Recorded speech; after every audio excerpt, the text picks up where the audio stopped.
കുട്ടിയിൽ വലുതാവുമ്പോൾ ആരാവണം, എന്താവണം, ഞാൻ എപ്പോഴും ആലോചിച്ചു കൂട്ടും. ഡയറിയിൽ എഴുതി വയ്ക്കും. ഒരു തവണ എൻ്റെ അമ്മയുടെ അമ്മ ഞങ്ങളുടെ കൂടെ താമസിക്കാൻ വന്നപ്പോൾ ഞാൻ സ്കൂളിൽ പോയ സമയത്ത് എൻ്റെ മേശപ്പുറത്ത് അലസമായി കിടന്നിരുന്ന ഡയറി വായിച്ച് എന്തൊക്കെയാ കുട്ടി എഴുതി വെച്ചിരിക്കണേ എന്ന് ചോദിച്ചതോടുകൂടി ഡയറി എഴുത്ത് കുറേയൊക്കെ നിന്നു. എൻ്റെ വീട്ടിൽ സ്വകാര്യതയ്ക്ക് വേണ്ടി ഒന്നും പൂട്ടി വെക്കണം എന്ന് എൻ്റെ അച്ഛനമ്മമാർ എന്നെ ശീലിപ്പിച്ചിരുന്നില്ല. എനിക്ക് ട്രസ്റ്റ് ഇഷ്യൂസ് വന്നു. ഞാൻ എൻ്റെ അമ്മയല്ല, ഞാൻ ഒന്നും വായിച്ചിട്ടില്ല, എൻ്റെ അമ്മ ആണയിട്ട് എന്നോട് പറഞ്ഞു. ഞാൻ വിശ്വസിക്കാൻ തീരുമാനിച്ചു, ഞാനും എൻ്റെ അമ്മയല്ലല്ലോ. എൻ്റെ പുസ്തകങ്ങളൊക്കെ അടുക്കി വയ്ക്കാൻ മാന്തോപ്പിലേക്ക് തുറക്കുന്ന ജനാലകളുള്ള മുറി വേണം എന്ന് ഗംഗ പറഞ്ഞത് എൻ്റെ കുഞ്ഞു മനസ്സിൽ എൻ്റെ വീടിനെക്കുറിച്ച് വലിയ സ്വപ്നങ്ങൾ മെനയാൻ പ്രോത്സാഹനം തന്നു. എൻ്റെ വീട്ടിൽ ആരും ആരെയും ആക്ഷേപിക്കില്ല, പരിഹസിക്കില്ല, മുറിപ്പെടുത്തില്ല, ഒച്ചയെടുത്ത് വാദിച്ച് ജയിക്കില്ല, ഉറക്കിയ വാതിലുകൾ അടക്കില്ല, വാശിപ്പുറത്ത് ഭക്ഷണം കഴിക്കാതിരിക്കില്ല. പിന്നെ നീലപ്പൂമുഖവാതിലും നനുത്ത തിരശീലകളും മുറ്റത്തെ മാവിൽ വന്നിരുന്ന് പാടുന്ന കിളികളും. അറിയോ, ഏറ്റവും സുരക്ഷിതരാണെന്ന് തോന്നുമ്പോഴാത്ര കിളികൾ പാടുന്നത്. എൻ്റെ വീട്ടിൽ എല്ലാവർക്കും പാടാൻ തോന്നണം.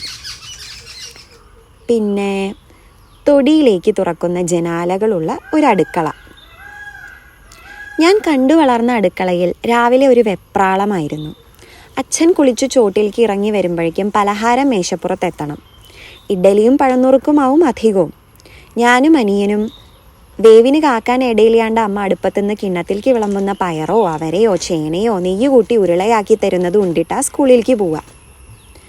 ചോറ് ചൂടാറാനും കൂടി കാക്കാൻ നേരമില്ലാത്തതുകൊണ്ട് അമ്മയുടെ കൈയൊക്കെ ചോന്നുണ്ടാവും. സ്കൂളില്ലാത്ത ചില ദിവസങ്ങളിൽ അനിയൻ സൈക്കിൾ ചവിട്ടാൻ പോയ സമയത്ത് അമ്മ അടുക്കള വാതിൽ അടച്ചിരുന്ന് കരയുന്നത് ഞാൻ കണ്ടിട്ടുണ്ട്. എൻ്റെ വീട്ടിലെ അടുക്കളയ്ക്ക് വാതിൽ വേണ്ട. ഞാൻ മനസ്സിൽ പ്ലാൻ വരച്ചു. വീട്ടിലെ എല്ലാവർക്കും നിന്ന് പെരുമാറാൻ സ്ഥലം വേണം. അരിയിട്ട് തിളയ്ക്കാൻ കാക്കുമ്പോൾ പുസ്തകം വായിച്ചു കൊണ്ടിരുന്ന് കട്ടൻ ചായ മോന്താൻ തിണ്ണ വേണം. രാവിലെ അടുക്കളയിൽ ലഹളയ്ക്ക് പകരം റേഡിയോയിൽ പാട്ട് കേൾക്കണം. കല്ലിൽ നല്ലെണ്ണ തൂവി ഞാൻ ചുട്ട ദോശ എൻ്റെ കുഞ്ഞമ്മിയിൽ അരച്ച ചമ്മന്തി കൂട്ടി കഴിച്ച് ജോലിക്ക് ഇറങ്ങുമ്പോൾ നെറ്റിയിൽ ഒരു ഉമ്മ തരുന്ന കൂട്ടുകാരനോ കൂട്ടുകാരിയോ. വൈകുന്നേരം എനിക്കായി വാങ്ങി വന്ന പരിപ്പ് വടയുടെ പൊതി ഈ തിണ്ണമേലാവും അഴിക്കുക. വായിച്ചുറങ്ങിപ്പോയ എന്നെ ആവി പറക്കുന്ന കാപ്പിയുമായി വന്നുണർത്തണം. ഇങ്ങനെയല്ലെങ്കിൽ തന്നെ എന്നെ താമസിക്കാം എന്നും ഞാൻ ഉറപ്പിച്ചിരുന്നു. തലേന്നത്തെ കൂട്ടാൻ ഫ്രിഡ്ജിൽ നിന്നെടുത്ത് അരപ്പ് മാറ്റി വിളമ്പുമ്പോൾ ഇത് ഇന്നലത്തേക്കാൾ സ്വാദുണ്ടല്ലോ എന്നാവണം മറുപടി. എൻ്റെ അടുക്കളയിൽ മറ്റുള്ളവരുടെ ഇൻകോമ്പീറ്റൻസി കാരണമോ സമൂഹം കൽപ്പിച്ച ജെൻഡർ റോൾസിന് പാകപ്പെട്ടിട്ടോ ഞാൻ ഒന്നും തന്നെ വെച്ച് വിളമ്പില്ല എന്ന് ഞാൻ കുട്ടിയിൽ തന്നെ ശഠിച്ചു. പാടില്ലെന്ന് ഉപദേശിക്കണമെന്ന് അച്ഛനും അമ്മയ്ക്കും തോന്നിയതുമില്ല. എൻ്റെ സങ്കല്പത്തിലെ വീട്ടിൽ ഭക്ഷണം സ്നേഹപൂർവ്വം പാകം ചെയ്ത് താല്പര്യപൂർവ്വം ഞാൻ വിളമ്പി.